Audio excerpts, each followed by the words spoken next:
kepada semua.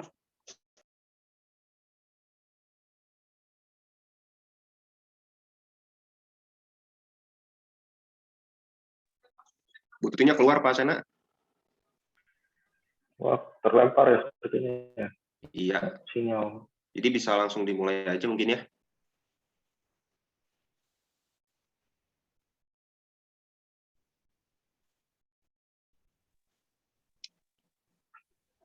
Sepertinya belum bisa masuk nih. Kita mulai saja mungkin ya.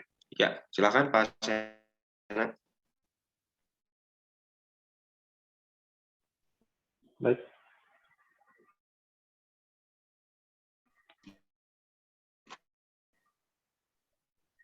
Kemudian untuk saya ini baru.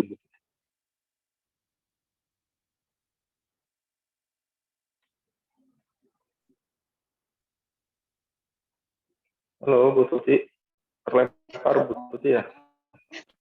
Mohon maaf kok barusan ya. Jadi keluar ya hadir ya. Pada pertemuan ini. Mohon maaf ya, banyak teknis sekali. Ya, Ibu, untuk itu waktu saya sampaikan kepada Mas Senaja waktu dan tempat. Baik, ya, terima kasih Ibu Tuti. Untuk kali ini mungkin sebenarnya hari ini seharusnya Bu Eni yang mengisi materi, Bapak Ibu cuma berhubung beliau ada halangan, jadi mendadak juga saya harus menggantikan. Namun mungkin hari ini juga sebenarnya saya kebetulan ada bentrok dengan kegiatan lain, jadi mohon pengertian Bapak Ibu.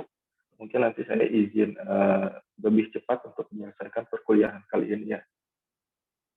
Baik, mungkin ini juga hari ini ada titipan dari Ibu Eni terkait kuis. Mungkin nanti akan saya coba paparkan kuis terkait dengan e-commerce dari Ibu Eni. Jadi mohon nanti Bapak Ibu bisa menyelesaikan kuis tersebut.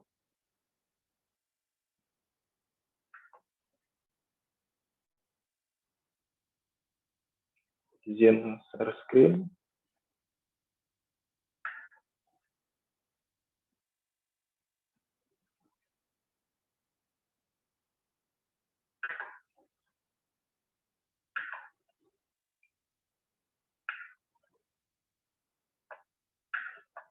Nah ini ya Bapak Ibu, untuk kuisnya ada 4 soal dari Ibu Eni, jadi diharapkan nanti Bapak Ibu bisa mengerjakan soal-soal ini. Nanti akan saya share di grup ya Bapak Ibu untuk kuis ini. Diharapkan nanti Bapak Ibu bisa mengumpulkannya mungkin sekitar paling lambat pukul 15.00 ya Bapak Ibu hari ini. Nanti untuk Google Form-nya akan saya share juga di grup setelah perkuliahan hari ini selesai. Nah baik, untuk hari ini sebelumnya ingin saya tanyakan barangkali mungkin ke Pak Sin, apakah mengenai etika bisnis sudah pernah disampaikan oleh Ibu Eni ya Pak? Belum kayaknya Pak Sin. Belum ya? Oke, siap. Dan untuk hari ini pertemuan keberapa ya Pak ya? Kurang ya. 6 ya, 6 ya. Sebelumnya 6 ya hari ini ya berarti ya.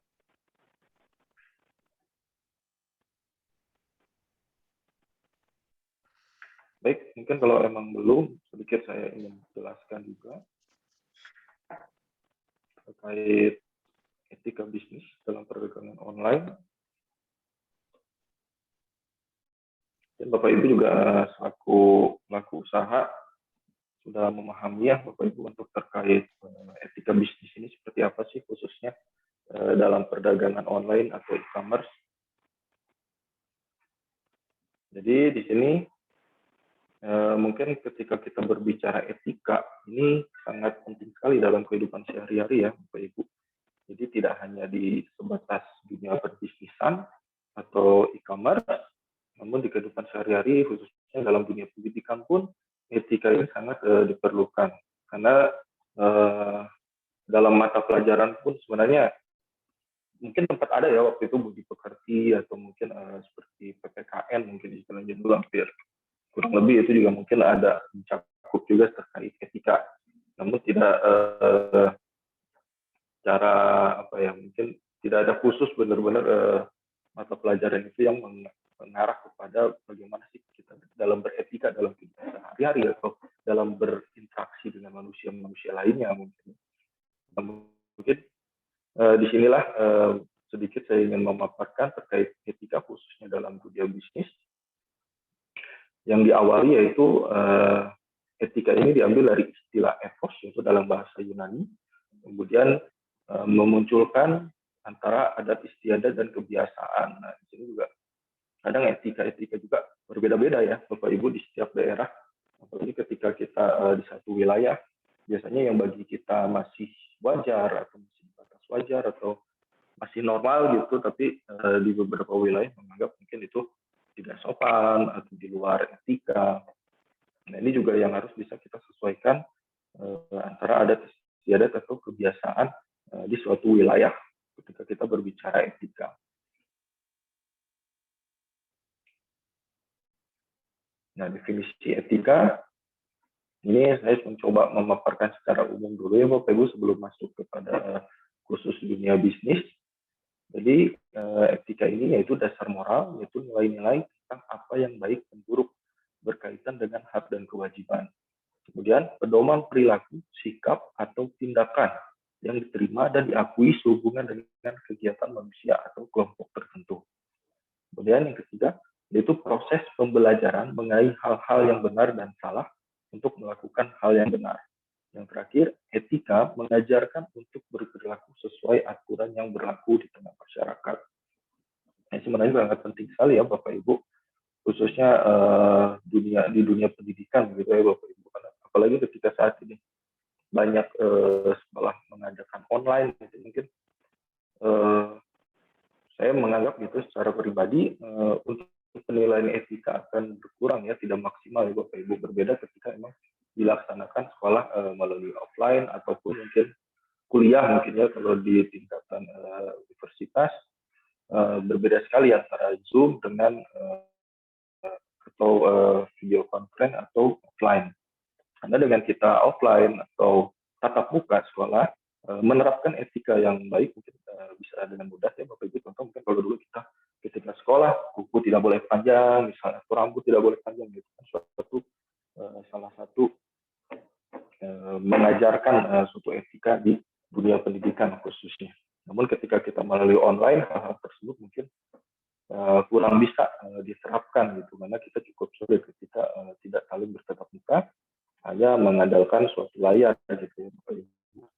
Apalagi sekarang banyak sekali cara-cara mahasiswa untuk mengalihkan ataupun merekayasa gitu ya, entah itu cara fotonya atau videonya terhadap guru-gurunya ataupun para pengajar. Nah, kita masuk ke suatu bisnisnya, di mana bisnis ini suatu kegiatan itu aktivitas pekerjaan dan mata pencarian dalam perdagangan yang dilakukan untuk memperoleh keuntungan. Nah, bisnis ini dilakukan baik oleh perorangan maupun badan usaha. Nah, sedikit juga ingin saya menyampaikan bahwa di mana badan usaha juga ada berbadan hukum dan tidak berbadan hukumnya Bapak Ibu. Mungkin kalau secara prakteknya itu badan hukum itu seperti perseroan terbatas yaitu PT, untuk badan yang tidak berbadan hukum mungkin seperti CV ya contoh Bapak Ibu.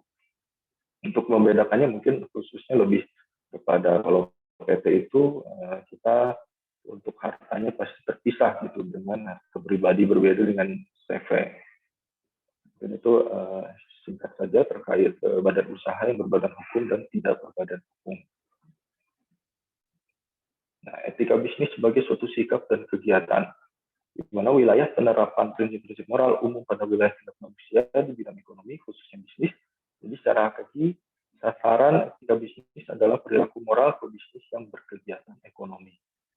Dalam upaya membangun bisnis yang baik dan sehat, etika sangat penting sebagai norma perilaku bagi pihak-pihak yang menjalankan kegiatan bisnis, dimulai dari sikap jujur, tanggung jawab, serta disiplin. Nah, etika bisnis ini berperan dalam suatu lingkup masyarakat yang besar tercantum dalam kerangka sosial agar menjadi kebiasaan yang baik. Cukup jelas ya Bapak Ibu. Jadi suatu bisnis juga ini di mana merupakan kegiatan ekonomi yang mungkin bisa dikatakan juga saat ini suatu kebiasaan di tengah-tengah masyarakat. Jadi tidak dipungkiri suatu etika sangat diperlukan, karena ketika kita berbisnis pun itu tidak terlepas dari perilaku sosial, sehingga betul-betul kita harus menjaga norma ataupun hukum yang ada. Nah, jadi di sini juga ada peran hukumnya ya Bapak Ibu. Ketika kita berbicara etika dalam berbisnis, itulah diperlukan suatu produk hukum gitu, di mana itu dapat menjadi pedoman ataupun pengatur atau pembatas dalam kegiatan bisnis kita sehari-hari. Ini prinsip-prinsip dalam etika bisnis. Ada otonomi, keadilan, integritas moral, saling menentukan, dan kejujuran. Otonomi ini di mana suatu bisnis kita memang diserahkan kepada masing-masing pribadinya ya Bapak Ibu, jadi dipersilakan untuk mengurus rumah tangganya masing-masing gitu, ketika kita berbisnis. Namun walaupun demikian ada aturan di luar aturan internal kita, sehingga yang harus dipatuhi oleh pelaku bisnis sehingga tidak melanggar norma ataupun etika di tengah masyarakat. Nah, ketika berbicara keadilan di sini, kita sebagai pelaku bisnis harus bisa melakukan kesetaraan gitu ya, jadi tidak bisa membedakan atau melakukan diskriminasi baik terhadap konsumen ataupun dalam penentuan harga. Itu kita harus bisa stabil atau bersifat adil gitu kepada konsumen ataupun di tengah-tengah masyarakat. Nah, kemudian dibutuhkan juga integritas moral. Nah, ini integritas ini sangat penting ya Bapak Ibu. Jadi betul-betul ketika memang kita berniat berbisnis, kita harus betul-betul mematangkan integritas kita, bahwa memang bisnis kita ini dijalankan secara bermoral atau secara etika dan serius untuk mengembangkan bisnis-bisnis yang dijalankan. Kemudian saling menguntungkan. Di sini juga kita walaupun mungkin dalam artian kita sebagai pelaku bisnis dapat dikatakan saling bersaing atau saling berlomba-lomba dalam mengejar keuntungan, namun kita tidak boleh lupa juga untuk pelaku bisnis lainnya untuk dapat kita saling menguntungkan.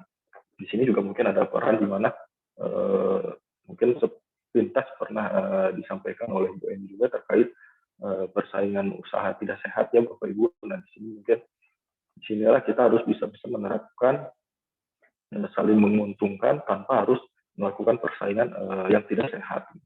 Kemudian kejujuran. Nah, ini ya kejujuran Bapak Ibu seperti yang sudah saya pernah paparkan juga, di mana di sini juga kejujuran sangat penting karena kita juga diatur dalam Undang-Undang Perlindungan Konsumen, yaitu terkait hak dan kewajiban, di mana pelaku usaha juga harus bisa bersifat transparan atau bersifat jujur atas produk ataupun barang dan jasa yang dijual oleh pelaku bisnis. Nah, manfaatnya ketika dalam berbisnis ini yaitu meningkatkan kredibilitas, meningkatkan daya saing, meningkatkan kepercayaan konsumen, dan membangun citra positif. Nah, jadi ini ya Bapak Ibu. Jadi sekali lagi emang etika ini tidak hanya di dalam kehidupan sehari-hari saja, namun dunia bisnis pun kita harus bisa menerapkan etika bisnis untuk mencapai manfaat-manfaat. Seperti keempat manfaat ini itu meningkatkan kredibilitas, meningkatkan daya saing, meningkatkan kepercayaan konsumen, dan membangun citra positif. Nah, untuk meningkatkan kepercayaan konsumen itu tidak hanya sekedar memberikan kepercayaan, walaupun di balik itu ada modus ya Bapak Ibu, yang perlu juga. Jangan sampai kita menyalahgunakan kepercayaan konsumen gitu, itu yang sangat terpenting sekali.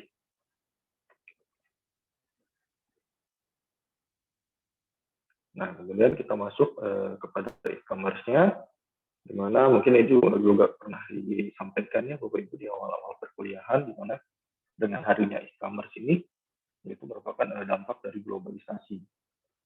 Jadi dengan adanya e-commerce ini sangat berkaitan antara telekomunikasi, teknologi komputer, media, dan informasi, sehingga menyatu ke dalam sebuah e-commerce ya Bapak Ibu. Jadi sekali lagi memang e-commerce ini tidak hanya sebatas seperti yang pernah kita diskusikan, seperti berbelanja di marketplace atau media sosial, Jadi e-commerce ini cukup luas, di mana suatu transaksi baik barang ataupun jasa itu dilakukan melalui media elektronik ya Bapak Ibu. Nah, ini kejahatan e-commerce di Indonesia, seperti yang pernah saya utarakan juga, beberapa kejahatan-kejahatan dalam dunia e-commerce, begitupun dasar-dasar hukumnya ya Bapak Ibu, ataupun sanksi yang dapat dikenakan terhadap para pelaku kejahatan dalam e-commerce. Juga diantaranya yaitu penipuan dalam transaksi, yang sering kita temui ya Bapak Ibu, kemudian pelanggaran terhadap HKI, yang juga sudah pernah saya paparkan, dan yang terakhir persaingan tidak sehat. Jadi tadi yang sepintas juga saya jelaskan, kemudian yang mungkin beberapa pertemuan sebelumnya juga Ibu ini sempat menyinggung terkait persaingan tidak sehat ataupun komisinya yang mengatasi yaitu KPPU ya Bapak Ibu, Komisi Pengawasan Persaingan Usaha. Nah mungkin sedikit saja juga ingin sharing terkait KPPU di sini sangat penting sekali untuk mengatasi persaingan usaha tidak sehat, di mana sebenarnya seperti yang pernah saya paparkan juga terkait BPSK ya Bapak Ibu, di mana KPPU juga sebenarnya kurang lebih posisinya hampir sama dengan BPSK ya Bapak Ibu. Bapak Ibu juga lebih paham terkait KPPU, ya, di mana kita juga dituntut sebagai pelaku bisnis tidak dapat melakukan monopoli ataupun menentukan harga yang bisa menjatuhkan pelaku usaha lainnya. Itu harus perlu kita pahami. Jadi mungkin kita juga sebagai pelaku bisnis harus bisa memahami khususnya dalam undang-undang persaingan usaha tidak sehat ataupun undang-undang monopoli ya Bapak Ibu. Jadi mungkin itu perlu dipahami sekali. Sebenarnya untuk pembahasan itu juga kalau di Fakultas Hukum di sini diajarkan atau masuk ke dalam satu mata perkuliahan ya Bapak Ibu dalam satu semester terkait pembatasan praktek bisnis yang menyinggung praktek monopoli ataupun praktek persaingan usaha tidak sehat.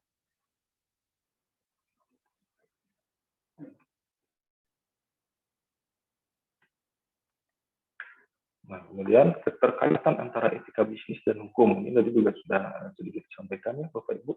Jadi mana hukum juga respect for law and ethical value-nya. Ini hukum dipahami sebagai aturan hukum perilaku, di mana jadi hubungannya.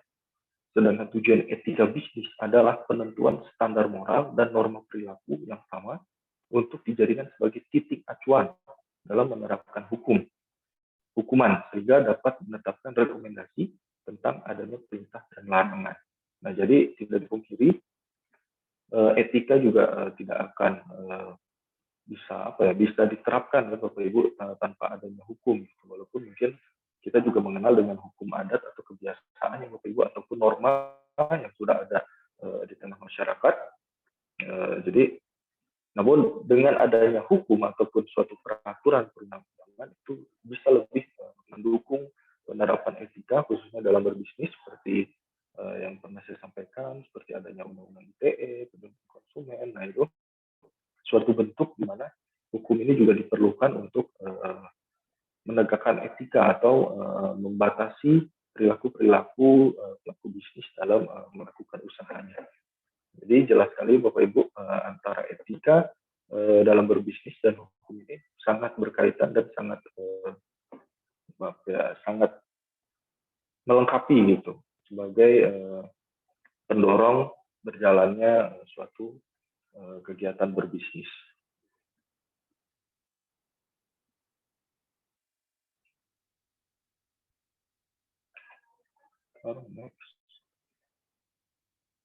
Nah, etika bisnis dalam e-commerce ini dalam konteks bisnis ketika akan mengejarkan hal-hal yang terkait dengan perilaku yang positif seperti kejujuran, keadilan, etika baik yang mengacu pada standar moral perilaku secara universal. Nah, kemudian perilaku konsumen dan pelaku usaha yang melanggar norma standar akan berhadapan dengan norma hukum. Nah, jadi ini yang Bapak Ibu balik lagi inilah pentingnya suatu hukum ataupun dengan adanya norma, sehingga apabila ada suatu pelanggaran secara etika dalam berbisnis, disinilah peran hukum dibutuhkan. Karena dengan hadirnya hukum, itu akan menimbulkan suatu konsekuensi hukum atau risiko hukum yang akan dihadapi oleh para pelaku usaha yang melanggar aturan ataupun melanggar norma yang ada.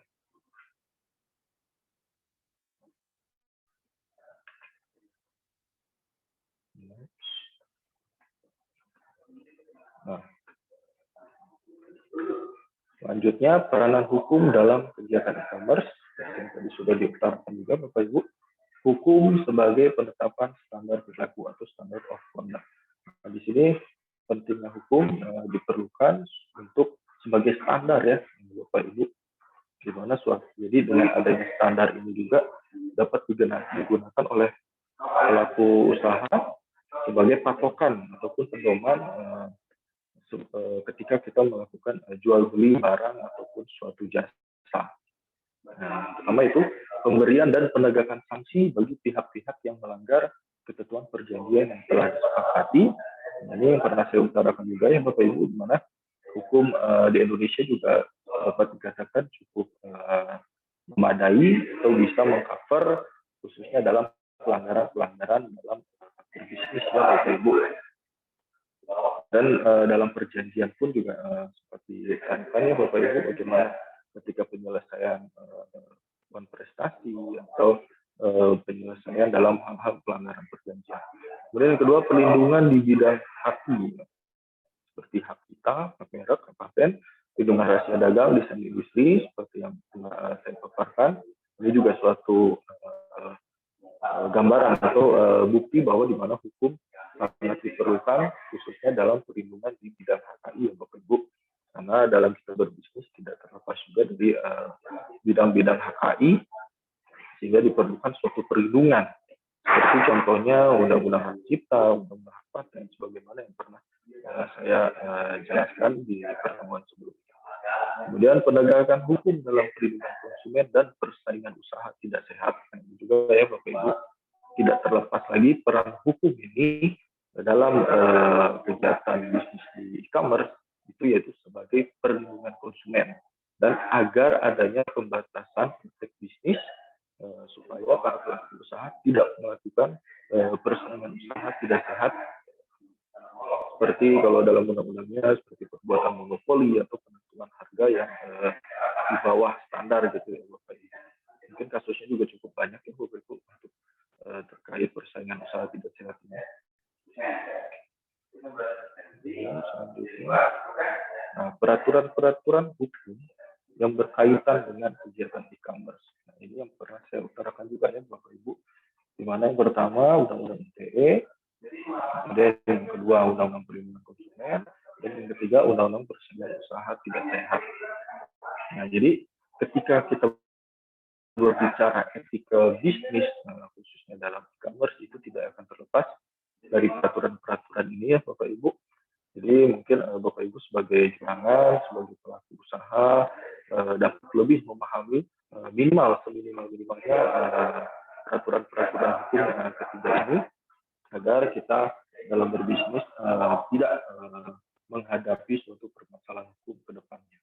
Dan ini sangat penting sekali ya Bapak Ibu. Jadi ketika memang kita harus beretika dalam berbisnis, ternyata sudah diatur juga gitu dalam regulasi Indonesia secara detail. Jadi dengan kita memahami aturan yang ada itu dapat mendorong atau memberi pencerahan kepada kita sebagai pelaku usaha untuk dapat melakukan bisnis dengan etika yang baik ya Bapak Ibu. Kode etik pada etika bisnis dalam kegiatan e-commerce. Nah, ini ada beberapa kode etik ya Bapak Ibu dalam kita melakukan suatu bisnis. Kode etik bagi konsumen dan pelaku usaha. Nah, ini balik lagi Bapak Ibu, jadi tidak hanya pelaku usaha yang ditekankan untuk beretika baik ya Bapak Ibu, namun konsumen juga sebenarnya seharusnya bisa beretika, karena tidak bisa juga konsumen ini beranggapan bahwa dia harus karena merasa mungkin dilayani ataupun ada pepatah istilahnya konsumen adalah raja, namun balik lagi ketika menjadi konsumen pun kode etik sangat diperlukan. Contoh seperti yang pernah kita diskusikan juga ya Bapak Ibu, seperti dalam pemberian rating tanpa alasan yang jelas ataupun melakukan rating tanpa kita menguraikan bukti-bukti yang ada. Nah, ini juga suatu etika yang buruk ketika dilakukan oleh konsumen. Jadi kembali lagi, kode etik juga tidak hanya berpatokan pada pelaku usaha, namun konsumen juga harus bisa menerapkan kode etik. Kode etik ini diantaranya itu prinsip etikat baik atau good faith, kemudian prinsip perjanjian harus ditepati, atasan servanda. Jadi mana kedua prinsip ini harus diterapkan dalam kode etik ya Bapak Ibu, seperti contohnya prinsip etikat baik. Ini juga sangat penting sekali diawali dalam biasanya dilakukan dalam hal jual beli ya Bapak Ibu. Contoh misal kita melakukan perjanjian juga, itu diwajibkan isi-isi perjanjian itu merupakan suatu etikat baik. Jadi jangan sampai ada sudah berniat akan melakukan non-prestasi atau sudah berniat untuk melakukan suatu perbuatan melawan hukum. Di sini sangat diperlukan sekali ketika kita merancang perjanjian atau pra-transaksi, itu harus ditimbulkan suatu prinsip etikat baik. Nah, kemudian ketika perjanjian sudah terjadi, di sini juga diperlukan sekali itu perjanjian harus ditepati. Nah, jangan sampai terjadi uang prestasi sehingga kita harus menghadapi permasalahan hukum yang ada. Mungkin terkait perjanjian juga di awal perkuliahan sudah pernah disampaikan oleh Ibu ini ya, Bapak Ibu.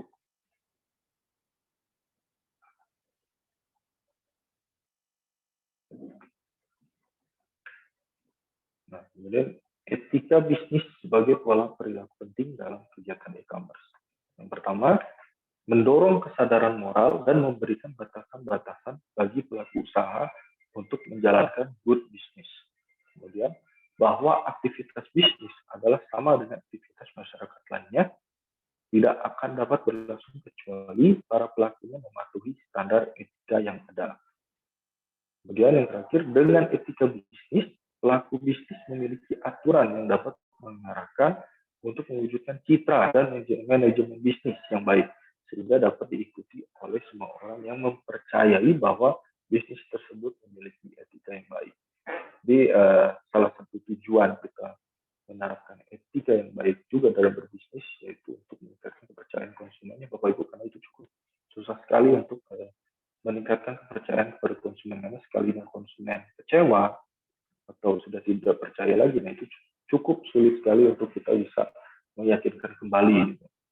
Apalagi dalam hal e-commerce ini sangat sensitif sekali ya Bapak Ibu, bahkan yang belum mengalami pun dengan adanya rating itu pernah kita diskusikan, itu sangat mempengaruhi sekali. Jadi ketika mungkin saya contohnya secara pribadi ketika melihat suatu rating jatuh atau mungkin ratingnya kurang bagus di dalam marketplace tersebut, maka di situ sangat mengurangi kepercayaan saya. Padahal saya belum mengalaminya secara langsung gitu ya, tapi karena adanya hal seperti itu, sehingga mengurangi kepercayaan saya secara otomatis, sehingga mengurungkan saya untuk melakukan transaksi di toko tersebut. Nah ini juga yang perlu dipikirkan dan diperhatikan, baik di mana memang kepercayaan konsumen ini sangat penting sekali.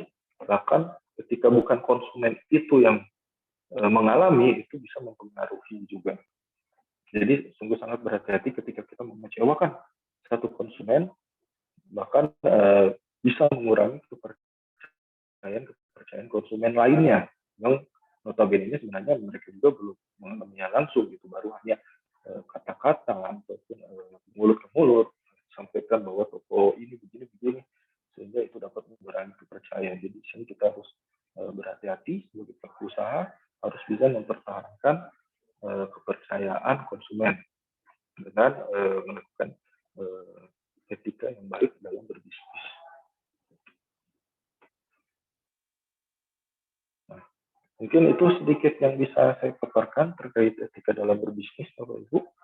Mungkin mohon maaf sekali lagi hari ini sedikit paparan yang bisa saya sampaikan, karena saya juga kebetulan ada bentrok dengan kegiatan lain. Jadi sekali lagi mohon maaf apabila ada kekurangan. Namun barangkali sebelum ditutup juga ada yang ingin didiskusikan atau ditanyakan terlebih dahulu, Bapak Ibu dipersilakan.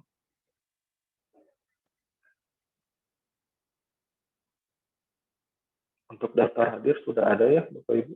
Persilakan untuk mengisi. Mungkin yang tadi terkait dengan kuis dikumpulkan di mana, Mas Sena? Oh iya, nanti saya akan share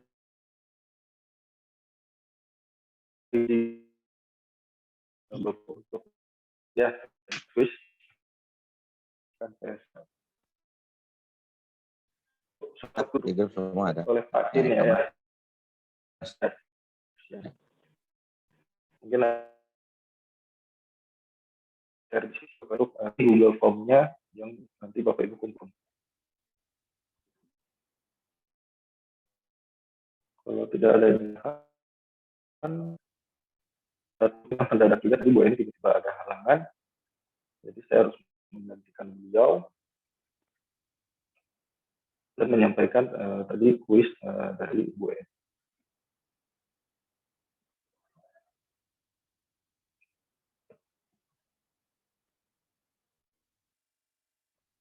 Baik, kalau tidak ada pertanyaan, saya kembalikan ke Bu Tuti, mungkin cukup ya. Bu Tuti dipersilakan. Terima kasih. Terima kasih Mas Sena atas paparannya. Mungkin tadi kuis yang akan disampaikan kembali sama Mas Sena di grup. Terima kasih atas waktunya Mas Sena, kemudian Bapak dan Ibu Ya, Bu, atas waktunya untuk mengikuti kegiatan ini. Dan untuk itu saya tutup dengan Alhamdulillahirrahmanirrahim. Kegiatan perguruan ini kita tutup. Terima kasih atas semuanya. Salam sehat terima selalu. kasih Bapak Ibu. Terima kasih Pak Sena. Terima kasih Bapak Ibu semua ya, terima kasih Pak Sun. Pak Tato. Terima kasih para Pak Tato. Ya, Mas Sama Tato. Pak Sena, terima kasih Bapak Ibu semua. Ya, sama-sama. Ya.